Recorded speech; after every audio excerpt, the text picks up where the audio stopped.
Yeah, well, thanks for coming on. It was like, because I like prep a bit for these podcasts, and it was kind of weird for me prepping for you because I was like, you're such a talented climber, and there's so many things you've done, but I'm mostly interested in talking to you about the last 4 years of your life. Like, is that Well, that's weird? And great. does that make you feel bad or good? Definitely good. All Yeah. right. Okay. Yeah, definitely good. That's good. I appreciate that. All right. Okay, cool. Because I was worried that like I don't know that you don't want to be defined by these last 4 years or that you don't want people to forget like how talented you are or I don't know, I guess I couldn't put myself in your shoes with respect to like what you would want to talk about. Yeah, I mean, actually, I still love to talk about climbing. I love to, I mean, yeah, who doesn't like to talk about their exploits from time to time?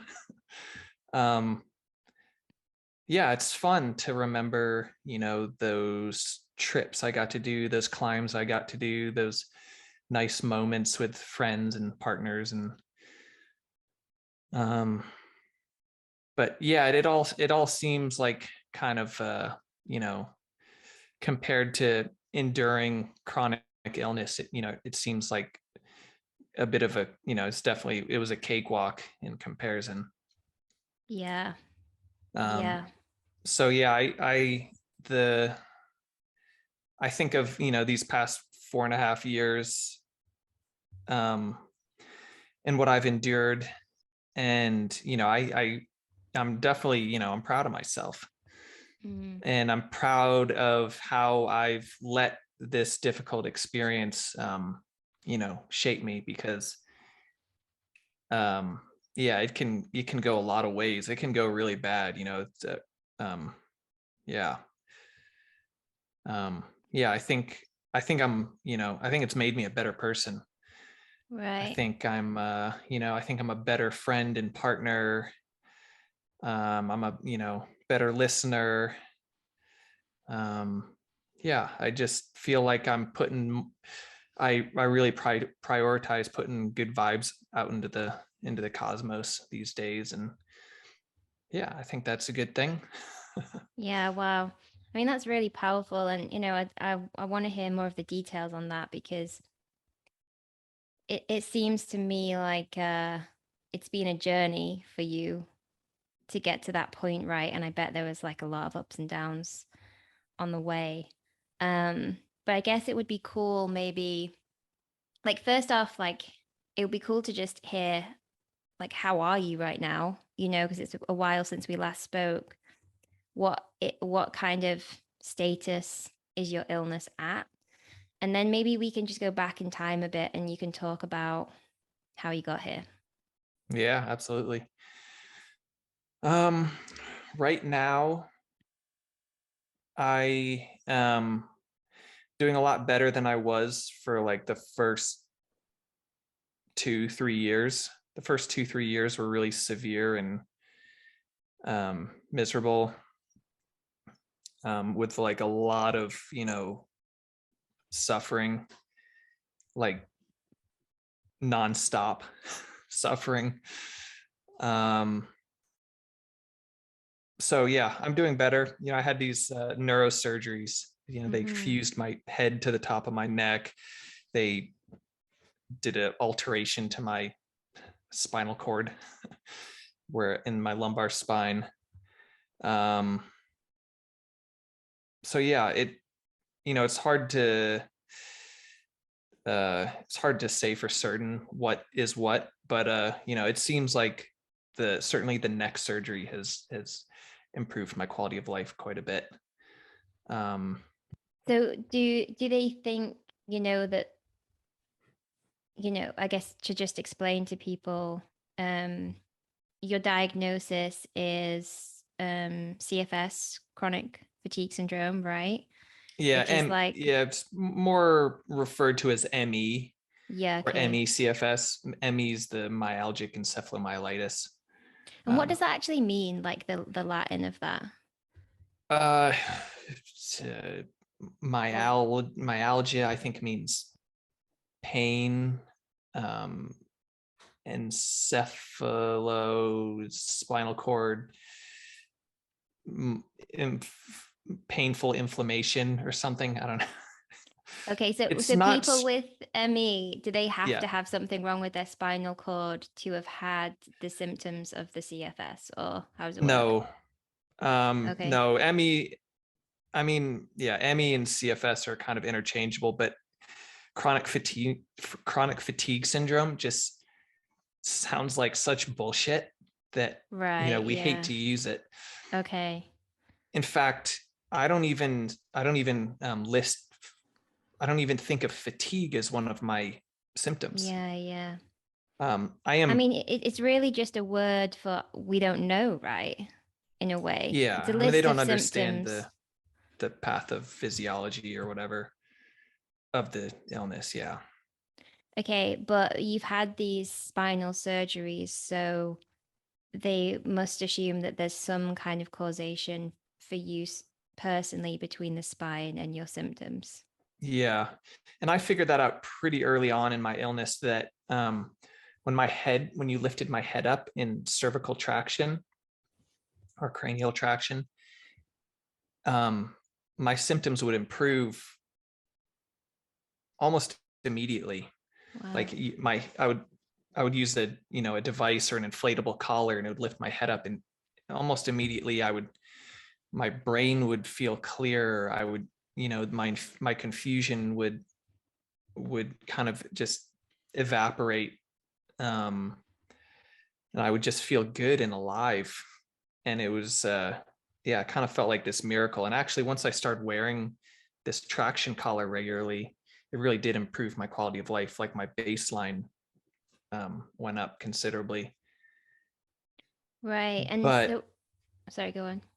well, yeah, well, I mean, that didn't really mean anything to any healthcare people. I saw Oh, right. spine surgeons and stuff in Salt Lake City, and they're like, well, I mean, the imaging all looks pretty normal, and we don't really know how to explain that.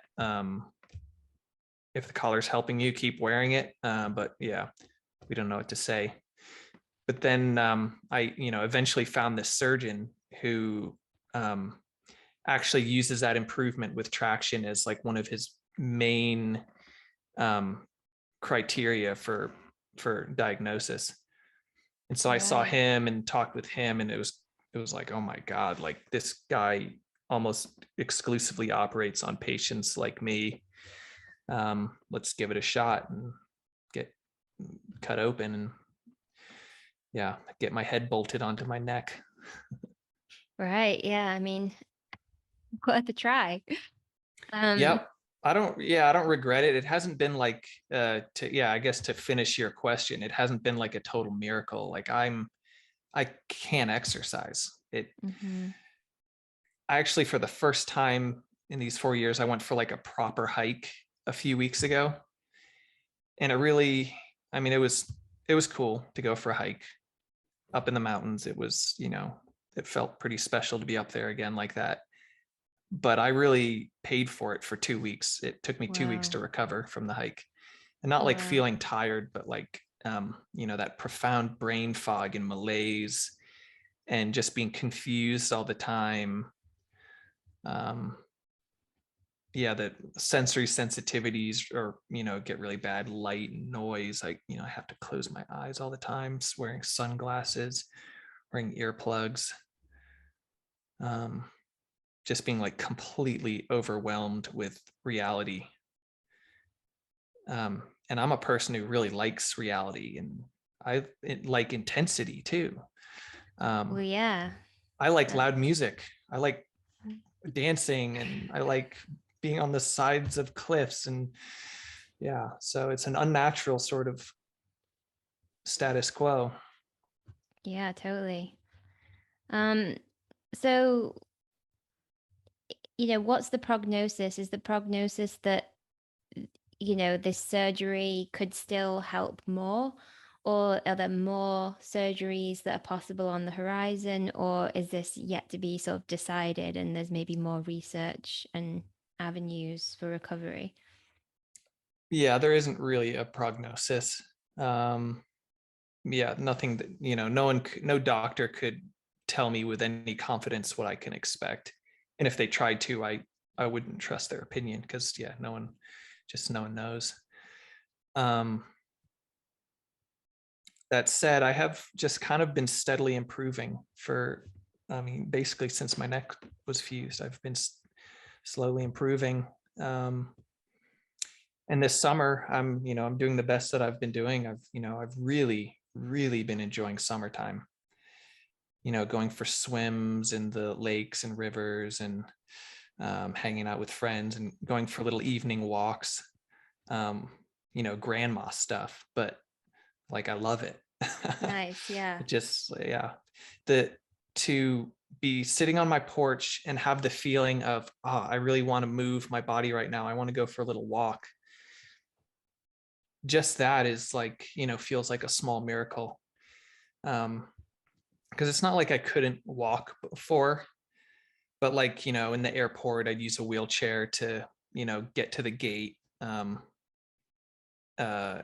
and yeah, it just like didn't feel good and made me feel awful. So yeah, that kind of small little shift really feels pretty awesome. Airports must have been awful for you because I find them to be sensory overload and pretty Yeah, it's awful stressful. for anybody. Yeah, I can't imagine what that must have been like. Um, It would be, maybe it would be good if you could let us know, like, I don't know, like, I know that 4.5 years is a long time, but I think it would be great to just hear like how things were for you in that like transitional phase, because like we've known each other for years now, right? Like, mm, when did we first climb in Squamish together? Like 2008, yeah, 2008 or nine. Yeah, with me sketching my probably way eight. up you wall, and you're like, why do you not know how to crack climb? Uh, no, I think I was equally sketching my way up, if not more. I mean, we bailed, I think. Yeah, we failed. Yeah. Yeah, that 511 pitch was just way too hard for us. It's like, we better just go down. Yeah. Yeah, Um, that's awesome.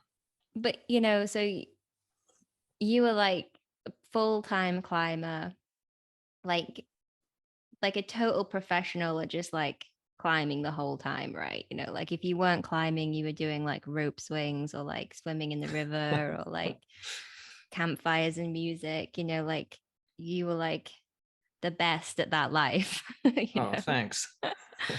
Um, and then, just yeah, like talk us through kind of how that happened, like how can you go from that to, lying in bed for 20 hours of the day? Yeah. Um, well, I was in Yosemite, and to back up a little bit, I had since like 2014 or 2015, I'd noticed that there was something sort of off with my health. Hmm. And I started to get this thing where I would almost like clockwork, like once a month, I would get really sick and just have to do nothing for a couple of days. Right. Um, but I wouldn't have like a cough, or I wouldn't be congested. It was clearly something else. Um, and yeah, noticing that it would just take me longer to recover from, you know, uh, from big climbs, like going out and bouldering hard and, hard cragging would be fine. And I'd recover from that. But like big stuff would really, um, take a toll. Um, but then, yeah, spring of 2018, I'm in Yosemite climbing with Nick Barry. We're doing the wet denim daydream, wet lycra nightmare climb, which is such a cool climb. It's so good. Um, and yeah, we were climbing that maybe third day on. Um, and yeah, we actually both sent the crux pitch that day. It's the first day we both sent the crux pitch.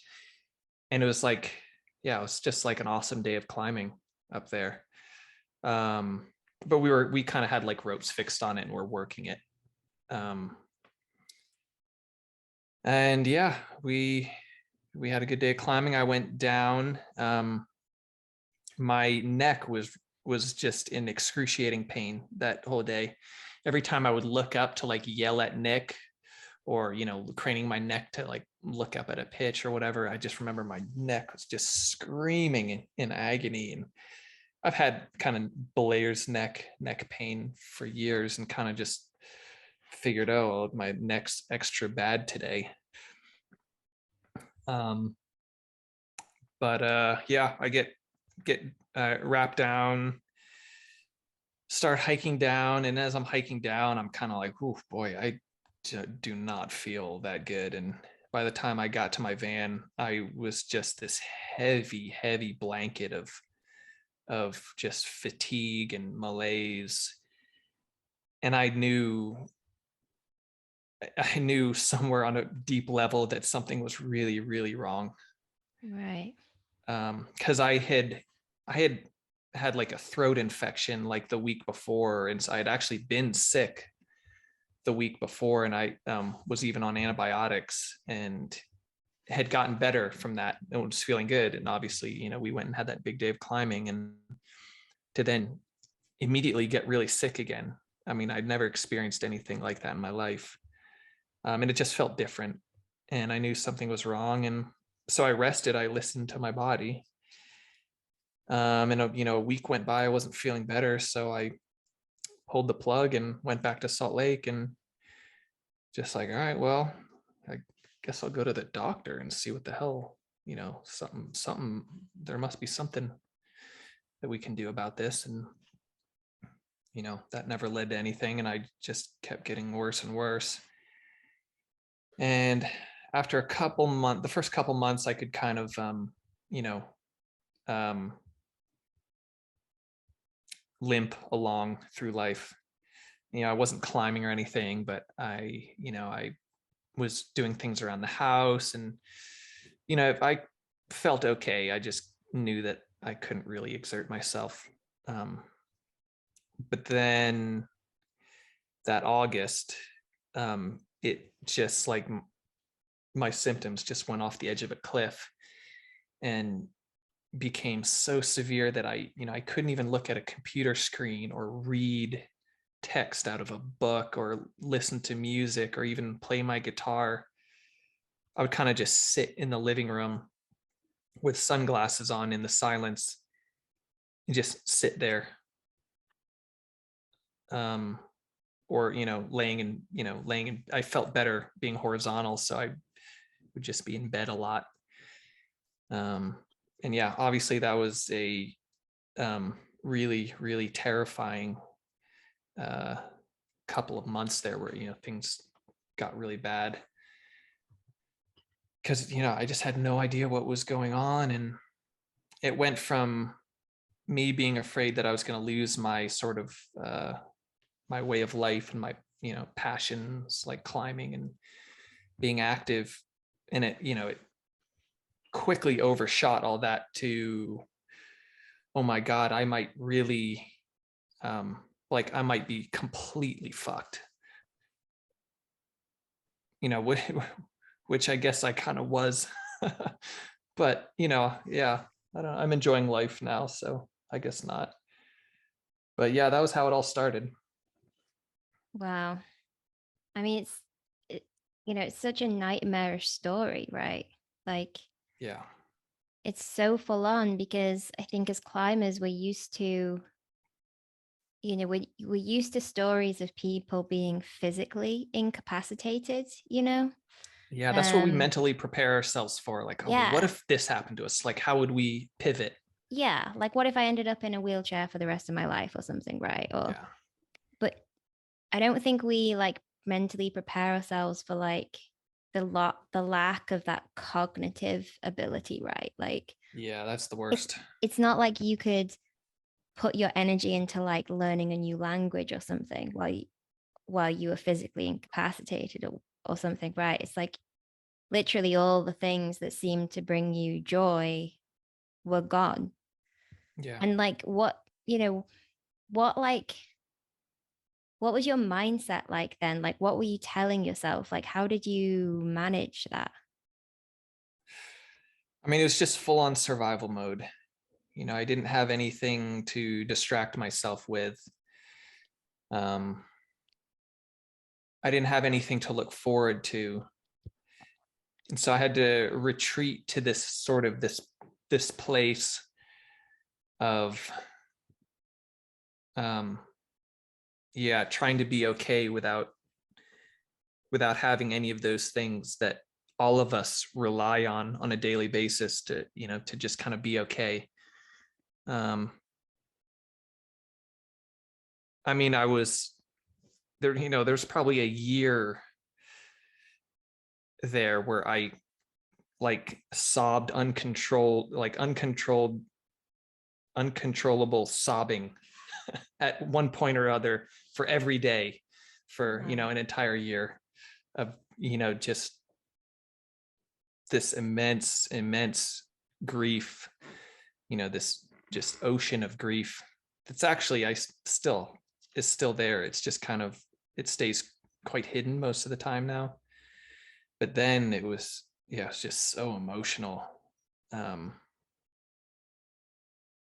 and so yeah, I was just kind of suffering through it. There wasn't really a trick. um I was lucky that I have Allie, who is a really supportive partner, and we get along really well. And my parents would even come out and help take care of me for periods of time. And I was still getting those Eddie Bauer paychecks, so I was financially stable for at least the first couple of years of my illness. And so I had all like the framework to be able to survive something like that. I had support from people who loved me. And so yeah, I just kind of suffered through it. Were there And any moments like, I guess that it probably got worse. There was probably more suffering when you thought like back to what you'd lost and then forward to like what you could still stand to lose, right? Or like the absolutely. fear of not getting better. Were there any moments where you like were able to just like be present and like have that fear drop away? Or like was it just always with you? um yeah, no, there would be, I would have very these fleeting moments of sort of appreciation, maybe. um maybe it'd be a moment where like my symptoms kind of let up for even just a minute, and I would feel kind of maybe, wouldn't, yeah, the one of the big problems was I was just always super uncomfortable and in pain. um but yeah, there were these fleeting moments where I would maybe feel like some gratitude for just being alive. And I would be overcome with you know kind of these happy emotions, kind of like happy crying. um yeah, I did have moments like that, but most of the time, if my anxiety wasn't through the roof, my immediate symptoms made life super miserable. So Right. yeah, it was just so every day was so jam packed full of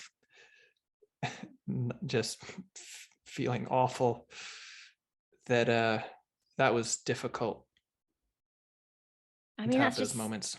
it's so much suffering to endure. I mean, Yeah. like, how did you keep fighting? How did you keep kind of clinging on to hope? um I yeah, I'm not sure. I ask myself that sometimes too, like, I how did I do that? It was so awful. Um, I mean, it sounds kind of crazy, but those most severe years, it was only 2 years, I guess, of like really severe. Um, so it wasn't an eternity. Um, I know people that are much more severe than I ever was, and they've been that way for um, a lot longer than 2 years. So yeah, I don't know. I mean, I think we um, in I think a lot of us, I think humans, if when things are going all right, we kind of forget that there's a part of us that really is kind of designed to endure suffering. Yeah. I think that's part of the reason why we go rock climbing, is to kind of poke that a little bit. Mm-hmm. At least for me, I think it always was. Do you feel like everything that you learn as a climber, like, did any of that like prep you better for this? Because I was thinking about it and I was like, yeah, I mean, like on the surface level, probably not, because it's just obviously just the suffering you have in climbing is just nothing like it. But then I Yeah. thought, like some of the decisions that you must make every day must be like, okay, should I do this? And like the risks of me doing this, you have to weigh up the consequences, right? Because I imagine that like going for that hike, you had to make that call of whether that was a good idea or not. Mm. And perhaps like the the rationale behind those risk decisions. I don't know, did you feel somewhat more practiced at that as a climber? Or I don't know. Um, maybe a little bit. Um, you know, yeah, I mean, the thing with climbing, I've always felt like, is that it forces you to be very present, and to learn how to kind of get yourself to that same place in a situation where all you want to do is dissociate and not be present at all. um it's so different. I'm not sure if that's really answering your question, but Yeah, I guess. yeah, I mean, yeah, when I see people throw around the word suffering, with regards to climbing, there's always a little part of me that gets a little bit angry, like, "Well, you don't know what that word means, damn it." um but actually, like, I was just reading through my diary, my journal, from the that expedition we did to Venezuela. Me and George Ulrich and Sieb and Sam Farnsworth. Um, and like, I actually kind of suffered on that trip.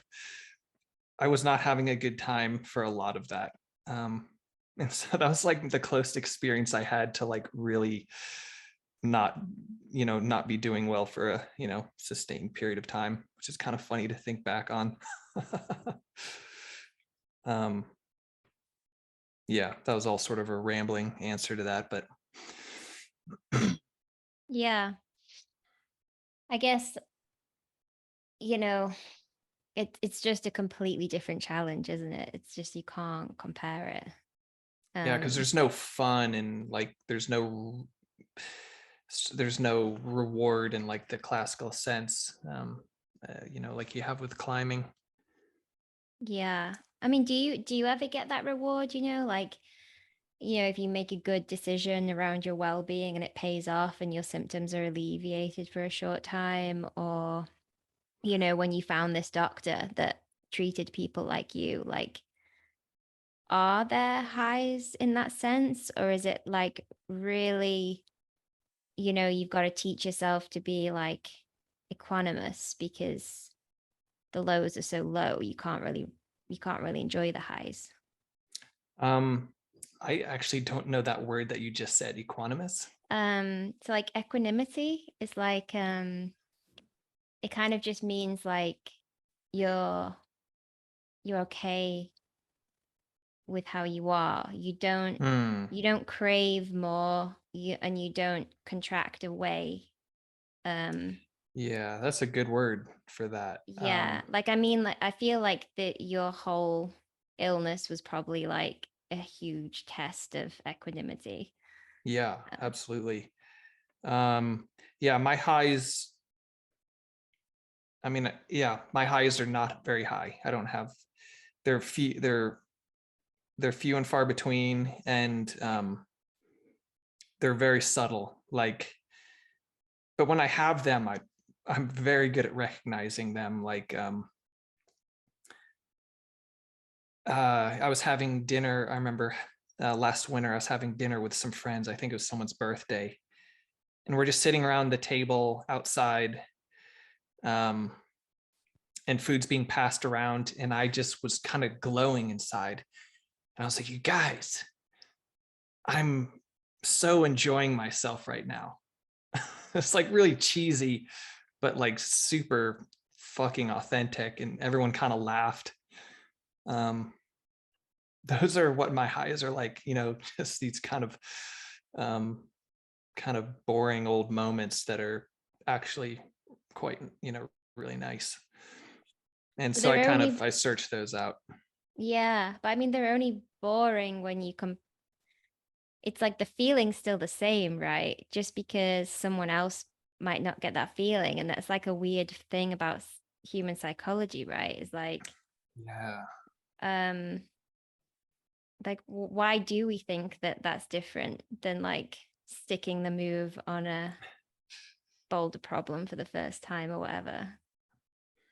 Well, the thing with like climbing and exercise is that you have endorphins on top of all of that. So like you are high. Yeah. And I don't really, I guess I don't really know what endorphins are in like, a biochemical sense, but I don't think I've had any of those in a long time. Yeah. But maybe you did have endorphins when you were having dinner. I don't know. Oh, Maybe yeah, not I guess that's technically, possible. but you Yeah. still had those feel good chemicals, right? And Yeah, there was maybe they something, mean more serotonin moving because, around.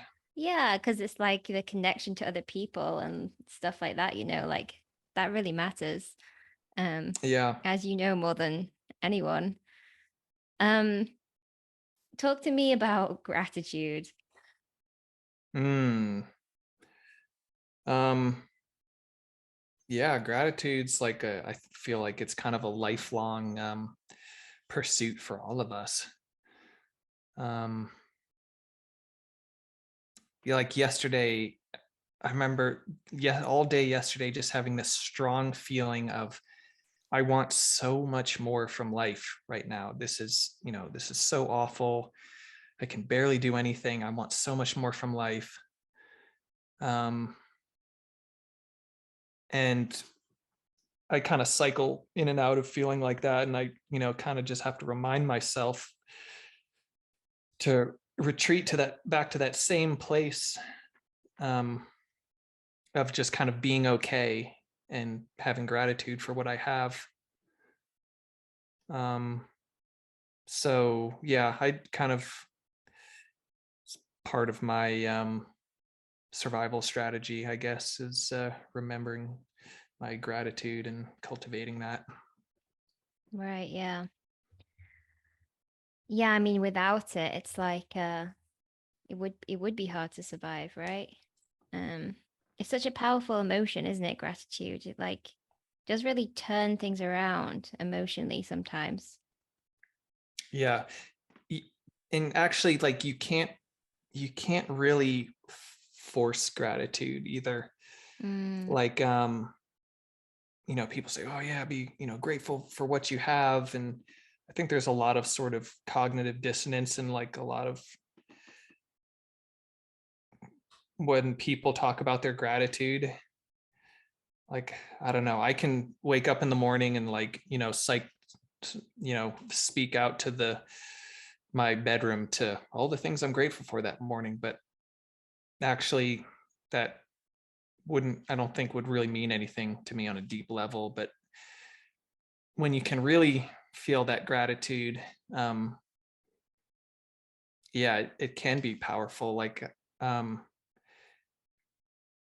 I another moment that I was really powerful and strong.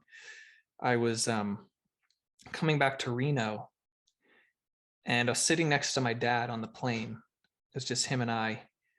And he was kind of cycling. He was just on his iPad looking through old photos, and there was a bunch of photos of us all skiing together. And I, you know, kind of like it had this crazy experience where I became super grateful for, um, wow, I got to go skiing with my dad. Like, Mm. and he loves me.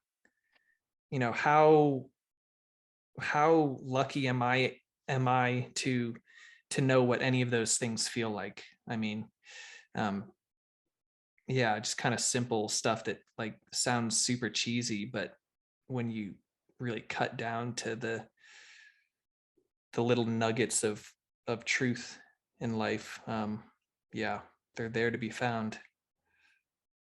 Yeah, totally. Yeah, I guess, yeah,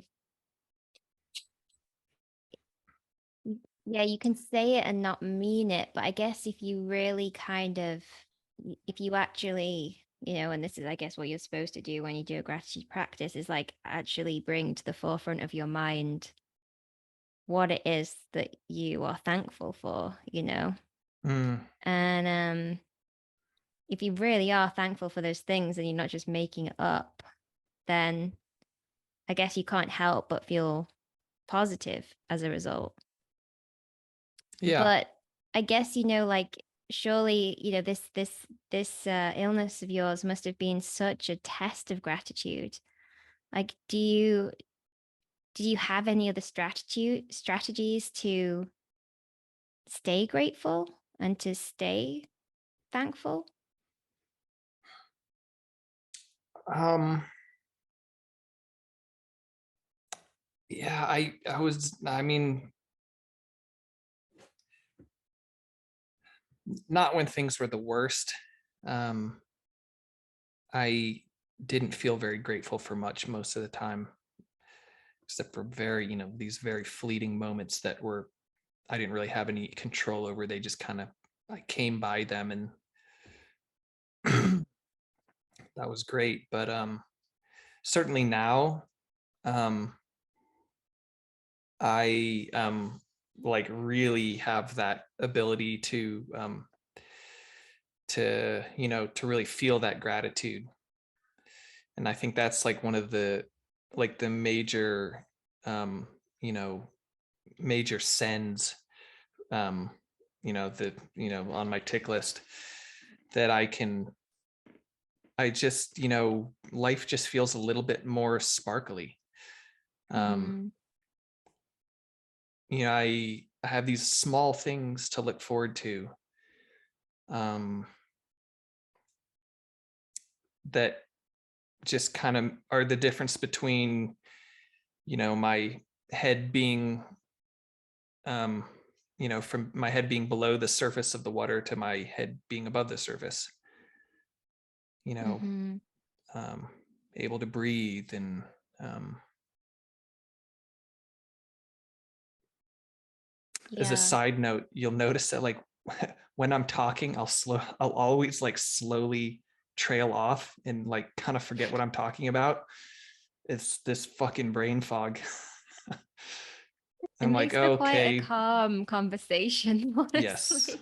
I'm like, It's great, like, he's okay, giving me Mason, some time to think about what I should say next. stop talking now, Mason. Let Hazel say something and regather yourself. Um, yeah, and like actually, that's really affected my to continue with that point. It's really affected like my friendships. Like, I can't I can't sit in a busy room with people, like ba ba ba ba ba ba, yeah, yeah, bah, like excited conversation. Like, the moment I try to kind of be like that and, talk fast and loud, like it'll fuck me up so quick. I'll lose my voice. I won't be able to sleep that night because like that sort of flywheel of Mm. adrenaline or whatever will have picked up. Um, so yeah, all my social interactions are like, tea ceremonies now. Like, yes, what shall we talk about today? You just need to Very change the age quietly. group of all your friends. If you started being friends with all like 70-year-olds, then, it would. Yeah, I do enjoy talking with my 70-year-olds grandma. British women, and you can just drink tea all day. It's honestly Sounds quite fun nice. drinking tea. Yeah, I drink a lot of tea. Um, yeah, my voice is so weak that I need to kind of like constantly hydrate.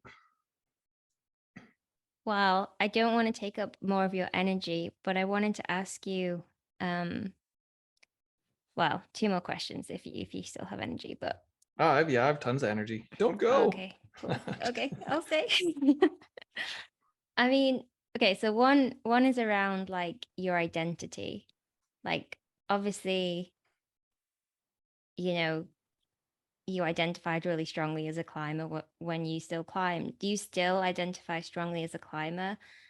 And also like within that question is like, how much of a part, how connected are you to like the ME community, and how much is, I heard you say in a podcast like you've accepted a disability status, and how much you identify as someone who's struggling with one of the worst diseases you could have. Yeah, I definitely still feel like a climber. Um, I I mean, I can't walk the walk, but I can still talk the talk. It's all what it's about anyway, isn't it? Let's be honest. Yeah, and still do the climbing banter. Um, but yeah, I definitely think of myself as a disabled person or a person who is disabled. Do you care about the differences between those two phrases or labels? Not me personally, but I think it's important for some people who yeah, they maybe they feel like that it's like, yeah, I guess it's probably better to say person who is disabled because I am a person, Or not first person and who has a foremost. disability? Oh yeah, yeah, maybe that. Because I Um, guess like to have something means it can go away in the future. Whereas if you say I am something, it feels more permanent, right? it does feel permanent though. As much as Mm, I mean, I have like, I haven't let go of like, the optimism that I will, be able to run free again. But I, there's no doubt in my mind that I'm going to be sick tomorrow, and I'm going to be sick next week, and I'm going to be sick next month. mm-hmm. What do you Um, think you would need to see to just to feel differently? And how do you not get attached to that? Have you let go of, I guess in the early days you would just really hope that you would get better next week, right? yeah, But after 4 years, like, have you let go of some of that desire or need to see progression in your symptoms? no, not at all. Like I will die convinced that I will be healthy again. Um, I'll either die healthy or I'll die convinced that I'll be healthy again. Okay. Um, I'll say it like that. But it's just my symptoms are so unwavering. There's no Mm, like break, like, oh gosh, right. oh yeah, okay, all right, we're here. Oh, But I mean, yeah, I'm still we're still, I just got a referral into a new it's like a vascular neurologist or something like that, because we think one of the big veins, my yeah, there might be some stenosis or something, some blockage, or um, looking into that right now. I don't know Uh, what a stenosis is. Was that? Stenosis is like a narrow.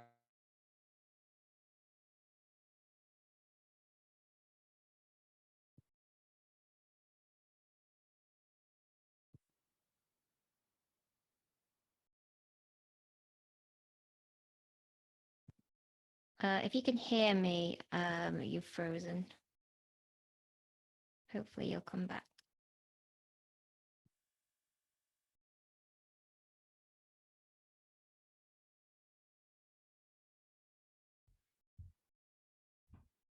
Okay, I got sorry. you. No worries. Probably my Wi-Fi. Um, you were telling me what stenosis was.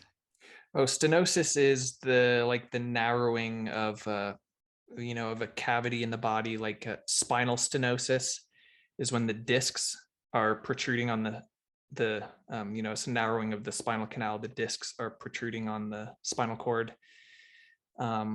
We think I might have something called transverse sinus stenosis, and so that's one of the big. It's a sinus that empties blood from your brain into your jugular veins.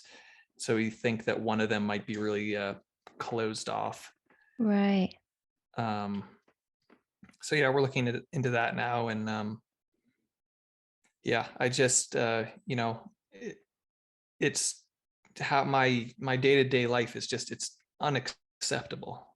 It's really unacceptable to have to live like this.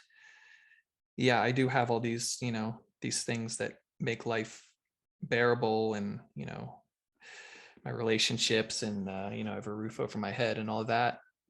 But we're not meant to be imprisoned in our bodies. That's just not how we're meant to live. So yeah, Mm-hmm. I'll never accept it. Right. Yeah. Yeah. It's a hard balance, isn't it? Because obviously, you're totally right. It is it is unacceptable, and you got to fight the fight. Um, but at the same time, I guess it's you've also have to be grateful for what you have, Yeah. and try to be present and not cling and get too attached to these these wins, which could be so fleeting, right? Um, Well, so it's it's the like you have to levels of hold acceptance. these two things in your hand at once. Mm. Yeah, well, I accept that I'm sick today, and I accept that I'll probably be sick tomorrow. But that's about as far out as I'll go. Right. Okay. Well, I accept I'll probably be sick next month too, but yeah, I don't accept that I'll be like this forever because it's unacceptable. Right. It's an interesting outlook. Yeah. That's cool that in a way, because it's like that's how you've managed to manage, right? Is like trying to accept where you're at right now, but this strong desire to change that in the future. Mm, Um, what does that yeah, look like day to day? Like how much energy can you put into this yourself? How much ownership can you take to getting better? yeah, late, the since I've improved a little bit, I've really taken my foot off the gas on like, seeing doctors and stuff. And um I kind of got to this point a year and a half ago where I said, okay, this year I'm going to I'm just going to try to live life the best I can. And that's what I've been doing, and it's been a great improvement.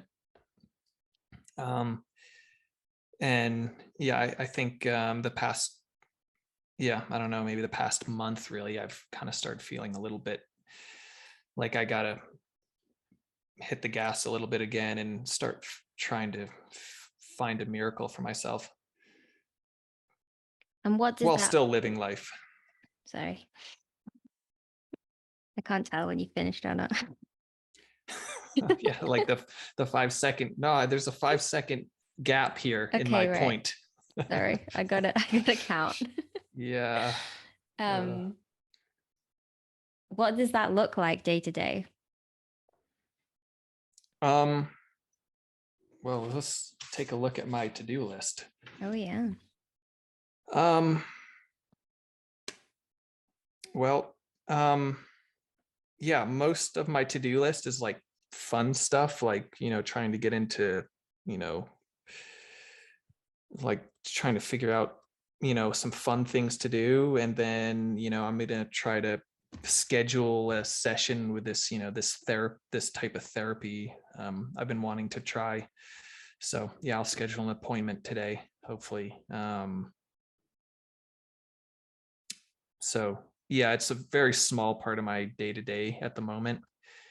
It's really, if I like really dive into like, it's like, oh, I'm gonna read some some scholarly articles on, transverse sinus abnormalities today, and like I start, it's just like depressing me. And Mm, somehow when I really start digging into stuff, not only does my brain fog really prevent me from,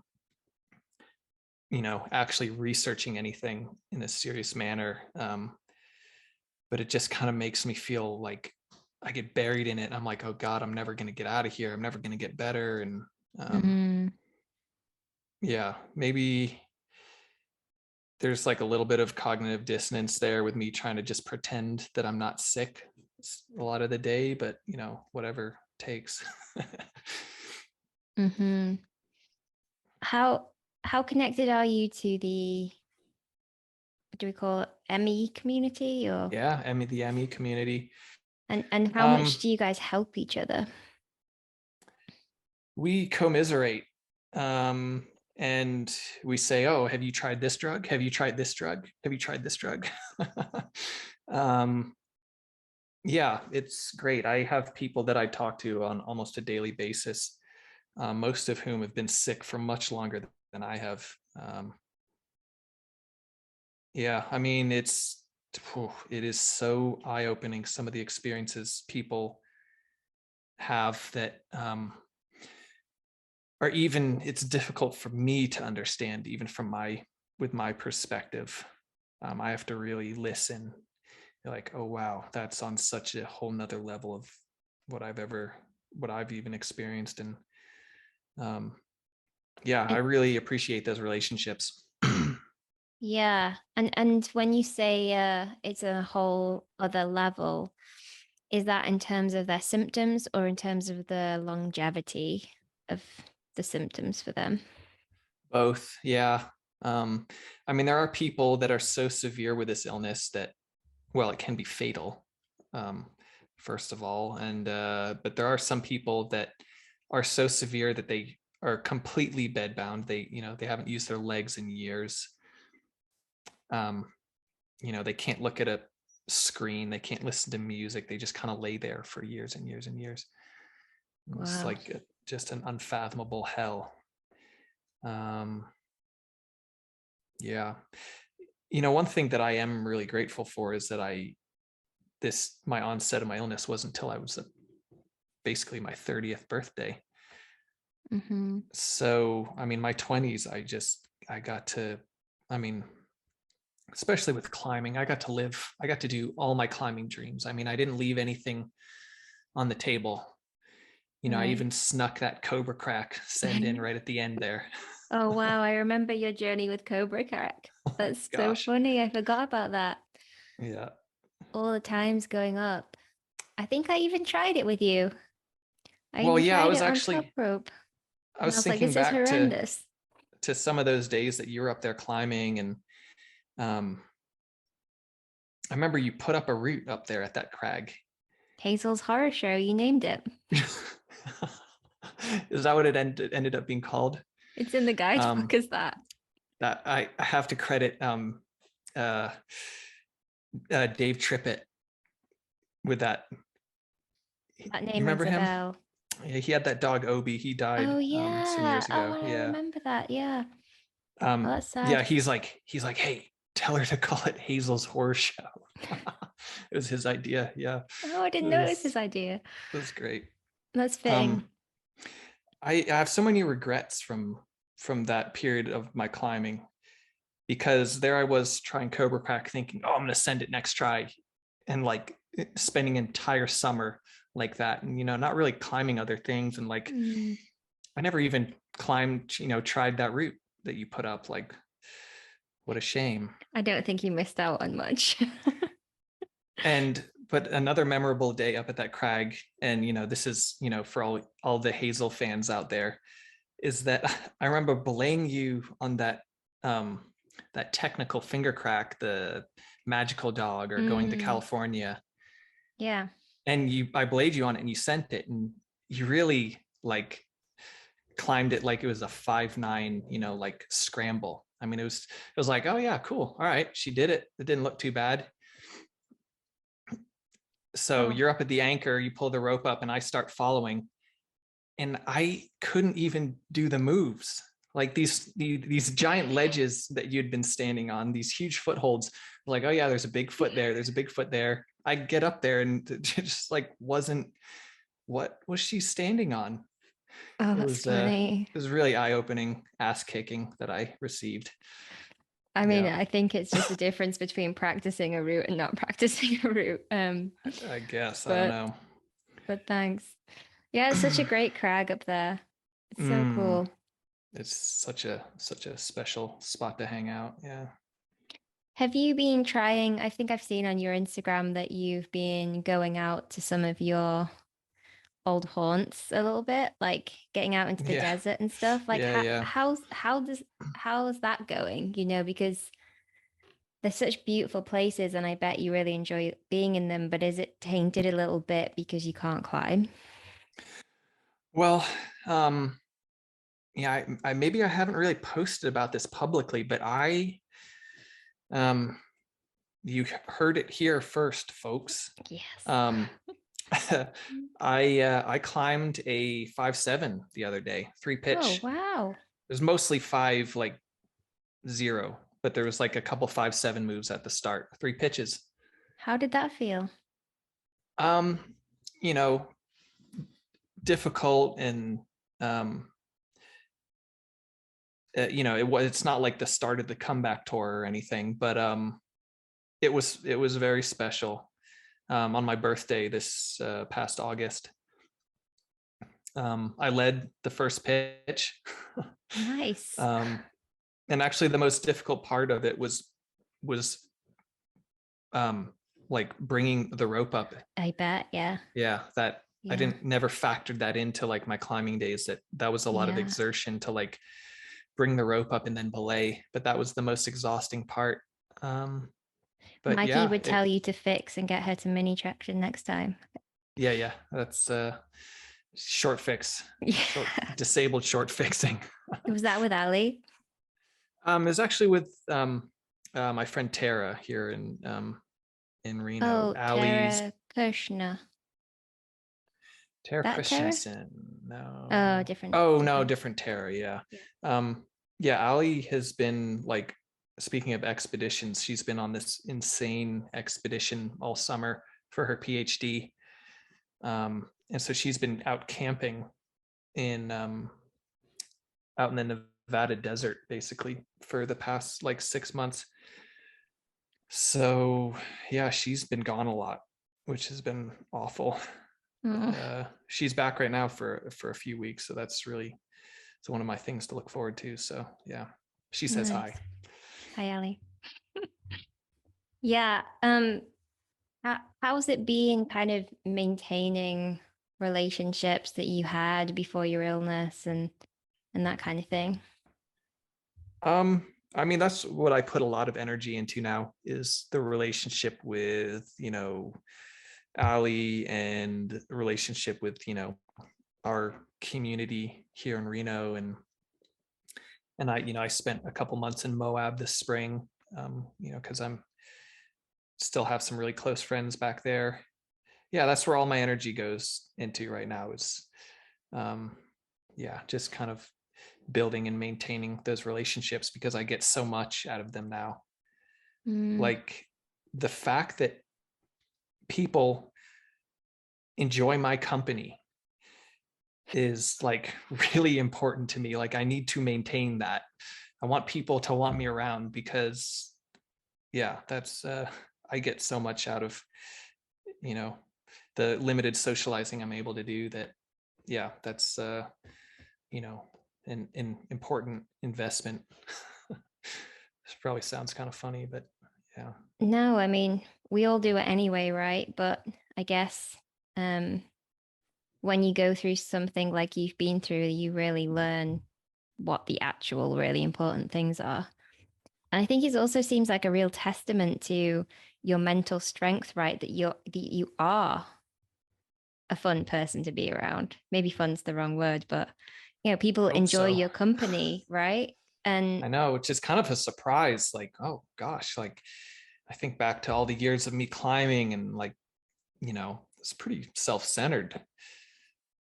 But I guess somewhere in there on the borders, the margins of all that, I was doing something right. no, I mean you're a very likable person, but what I mean was like I feel like I would be an extremely bitter person. Like how do you not let the bitterness take over, Like when you're hanging out with people who are leading the Yeah. life that you ought to be leading, right? That you deserve to lead. How do you not be bitter and jealous and mean-spirited? Yeah, Um, that's actually a really good question, and something I kind of forget about. But um yeah, for the first, you know, couple years of being really sick, anytime I was around people, I felt like that, like if they only knew.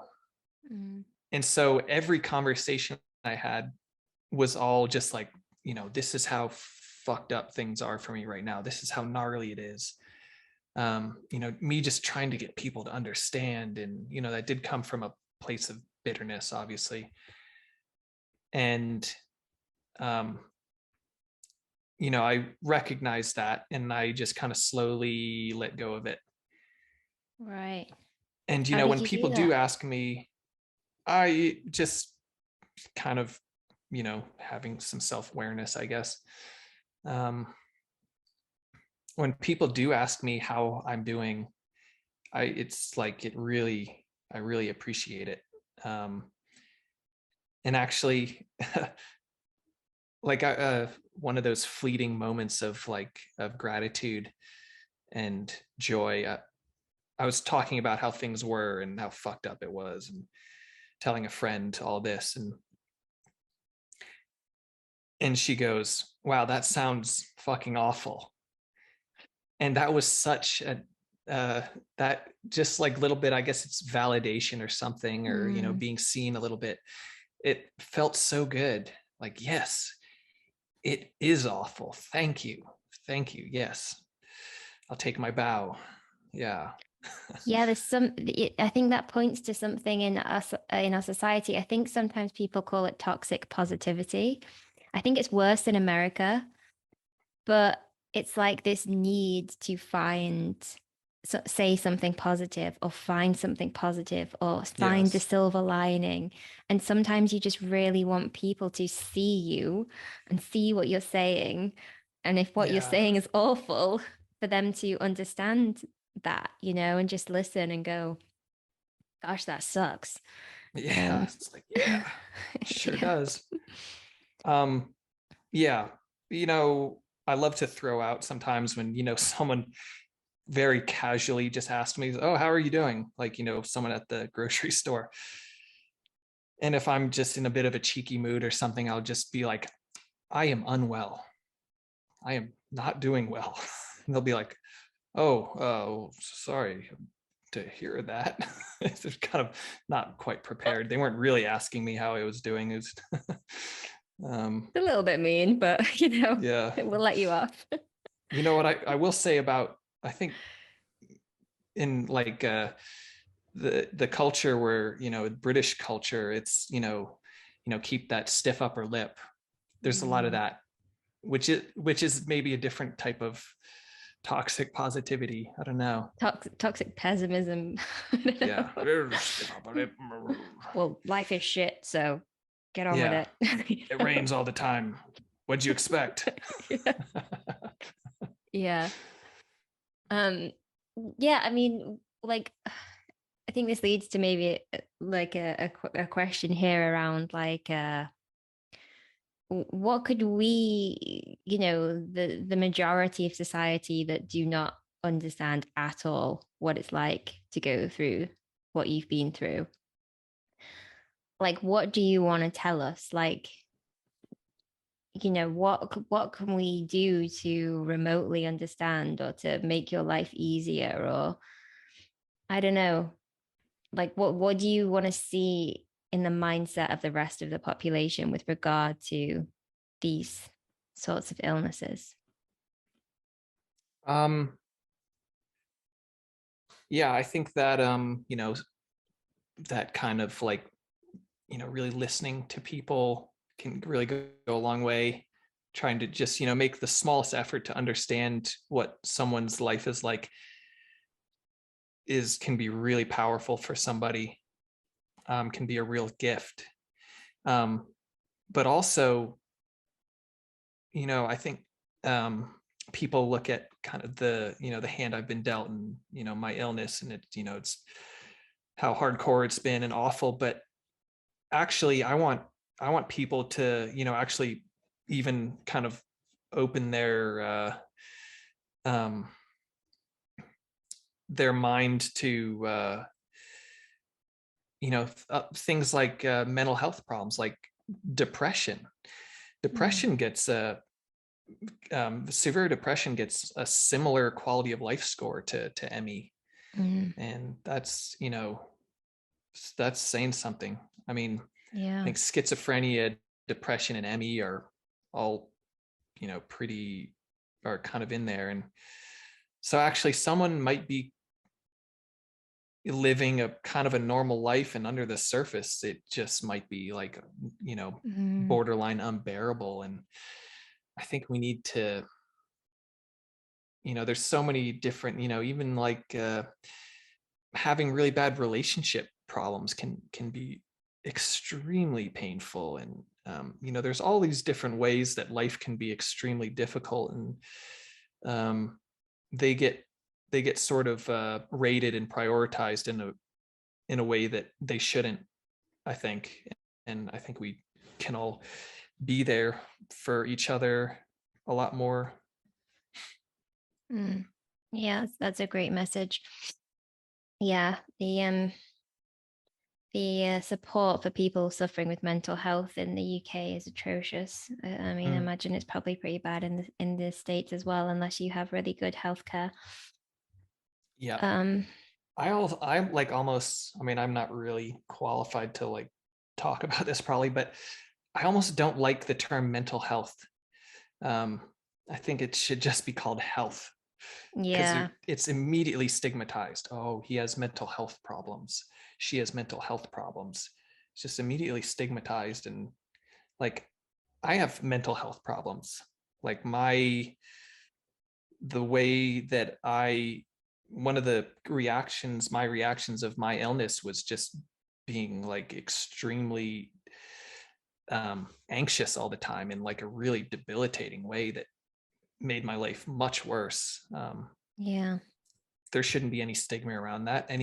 Anyone would, I would go in to see my psychiatrist, and since I've been sick, and he would say, well, how is your mood? And I'd say, it's fucking awful. Like, what would you expect? And that was sort of he's like, okay, well, we need to try to improve your mood. There's these different ways we could do that. And I'm like, well, what? That's like doesn't make any sense. Like, Yeah. my mood is honest. I'm Yeah. very honest with myself. It's a very appropriate mood. Yeah. Um, yeah, I think it probably points to the broader like lack of meaning in that distinction anyway. Like if they find out that the reason you have ME is because of something in your brain, does that make it a mental health issue? Do you know what I mean? Yeah. Like how do we define mental health? The only thing that I would say though is that if we don't have a name for it, we don't have funding for it, you Yeah. know? So like Yeah. It's harder if to we address it head on. yeah, if we merged something like depression into health, people with depression don't get help anymore. I feel like could be Mm, the problem with that. yeah, that's probably a more important priority. And just trying to kind of slowly let go of these Yeah. stigmatisms. I think they are changing, actually. I think we're kind of waking up to like the reality of mental health in our society and the you know the degrees of suffering that people are going through. Yeah. Um, doing stuff about it is difficult though, a lot of the time. Um, Yeah. It's such a complex sort of, I mean, there can be so many different ways into mental health problems, yeah, environmental and genetic and um, trauma and yeah. yeah, yeah. We're very complex things, us humans. Sure are. It doesn't take much for the wheels to come off the bus. No. Okay, I have one final question for you, and you know this phrase like a wise person always learns from the mistakes of others, and I guess the same could be said for like a wise person learns from the challenges of others, you know? Like I don't know what have you learned, in the past 4 years, other than, what we've talked about, but what do you think you could share? Um, yeah, I don't think I could put it into like a message or anything, into like a, send any sort of phrase. But what I've learned is I've taken what I've learned and I've let that kind of inform the way I interact with the world. Um, that's where what I've learned has gone into, and it's all simple stuff, that you know tired old um, sayings and uh, yeah, I'm bad at answering this question, I guess. Um,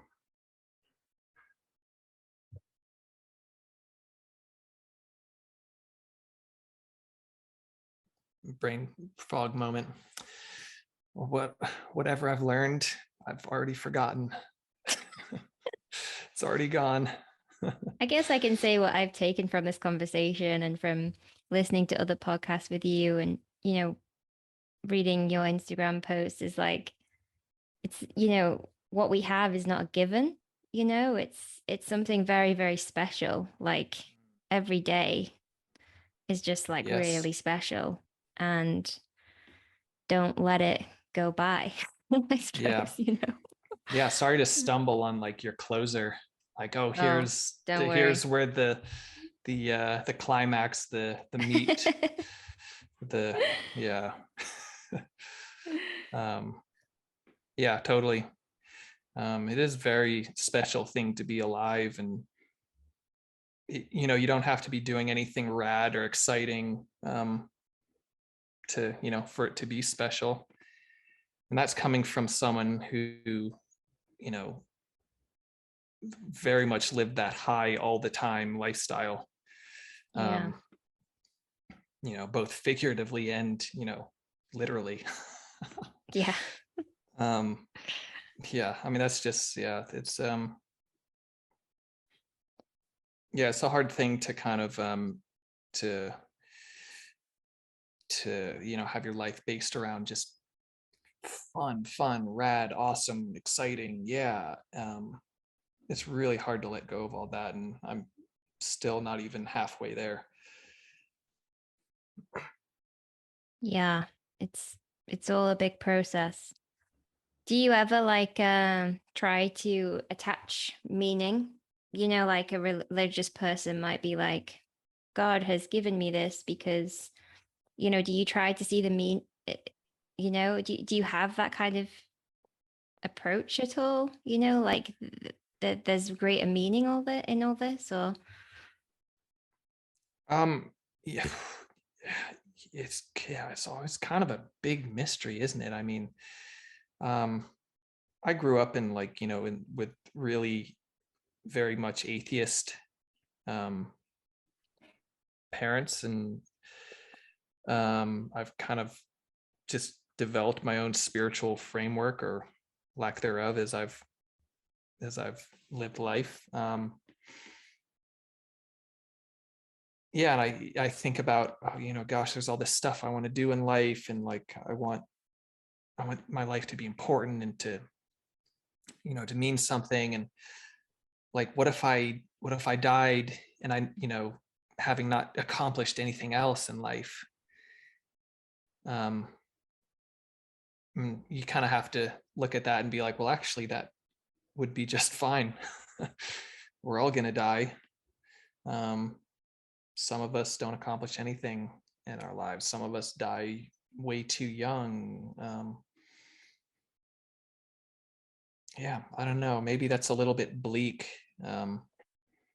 but I try to sit with that um, whenever I kind of get to that deep place of questioning. And it's like, well, I'm here. I'm gonna um, try to do whatever I can to make my day-to-day life bearable and enjoyable. And past that, beyond that, I'll do what I can to make it good for other people. And I think that's about the extent of my spirituality right there. I mean, it seems like a good recipe for contentment, to be honest. And talking about accomplishments, I mean, I can't think of a bigger accomplishment than to keep your head screwed on as you have um, with this Thanks. illness. So keep doing what you're doing, and I hope you get better. Yeah, hell yeah. Awesome. Thanks. Yeah, me too. I really hope that. I believe it somewhere deep down there as well. Nice. Cool. Well, thanks a lot, Mason. Yeah, thanks for having me.